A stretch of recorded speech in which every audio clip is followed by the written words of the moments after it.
Estou aqui com o professor Guilherme Roes, da Sociologia. Eu quero que ele explique um pouco sobre a invisibilidade social. Bom, a primeira questão que eu quero destacar, então, é a questão do identidade e invisibilidade, ou seja, a questão de você se identificar, você aparecer para o mundo, você aparecer socialmente, ou o contrário, você não aparecer socialmente, você não ser visto nem pelos outros e até mesmo nem por si, você não se vê. Isso se dá muitas vezes pelo trabalho, pela função social que essas pessoas desempenham.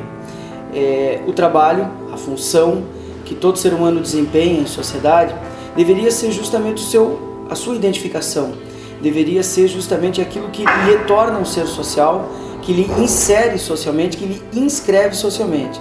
E muitas vezes é o contrário, as pessoas subsumem, se somem, se apagam diante da sua função, do seu trabalho, e isso descaracteriza completamente, faz com que se perca completamente a função social do trabalho, que é inserir o homem na sociedade, que é inserir o homem no seu meio, e não o seu contrário. Ou seja, você, quando some debaixo do seu trabalho, você está fazendo aquilo que a gente chama em sociologia clássica, está se alienando, está saindo de si, está saindo da sua condição de ser humano. Dentro desse contexto, na invisibilidade social, como que a gente pode destacar o carteiro, que é o tema do nosso trabalho? Ok. A ideia do carteiro tem algumas questões, né, que se colocam aí. Primeiro, a questão do status social que as profissões vão desempenhar.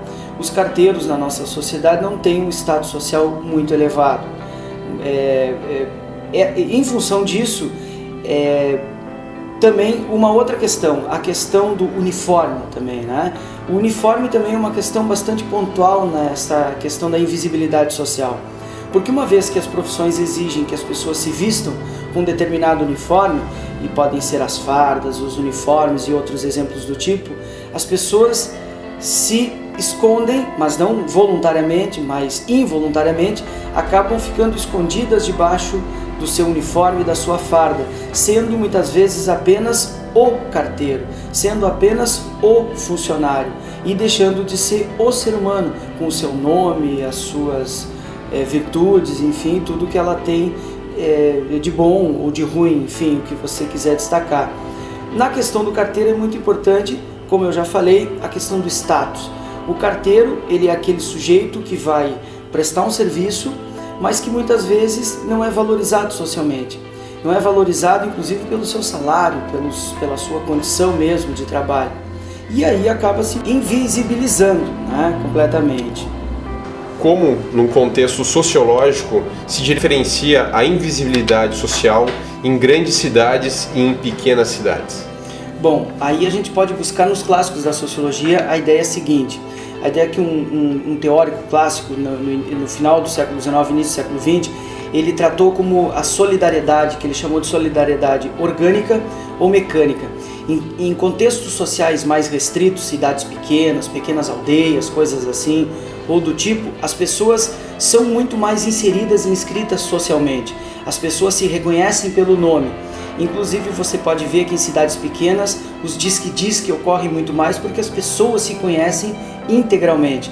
Já em grandes centros, quanto mais vai se tornando complexa as relações sociais, a sociedade vão se tornando complexas, e ao tornarem-se essas relações mais complexas, as pessoas vão se tornando também invisíveis, ou seja, elas vão deixando de se conhecer ou de se reconhecer pelos seus nomes, pelas suas famílias, pelas suas linhagens, e passando a serem reconhecidas umas às outras pelas suas profissões, pelos seus fazeres, enfim, pelas suas inscrições mais invisíveis, que é exatamente o ponto. Professor Guilherme, o que é um ser invisível? Pois é, nesse sentido, então, o ser invisível é aquele ser que dentro de uma sociedade complexa, de uma sociedade múltipla, vai deixando de ser reconhecido enquanto ser único, específico, enquanto seu nome, sua formação, e vai se tornando apenas mais um no sentido de que ele pode ser substituído, de que qualquer um pode fazer a função que ele faz, não necessitando que seja somente aquele. Você vai sendo um número mais um a desempenhar aquela função. E se você é somente mais um, tanto fará se for você ou se for alguém que lhe substitua.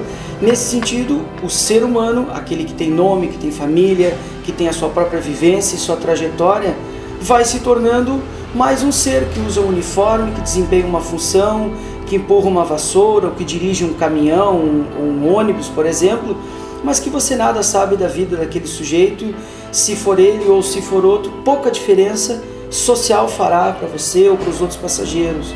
Então, nesse sentido, ele se torna invisível enquanto ser humano, apenas visível enquanto função que desempenha. Agradecimento especial ao professor de Sociologia do Centro Universitário Franciscano, Guilherme Rhodes.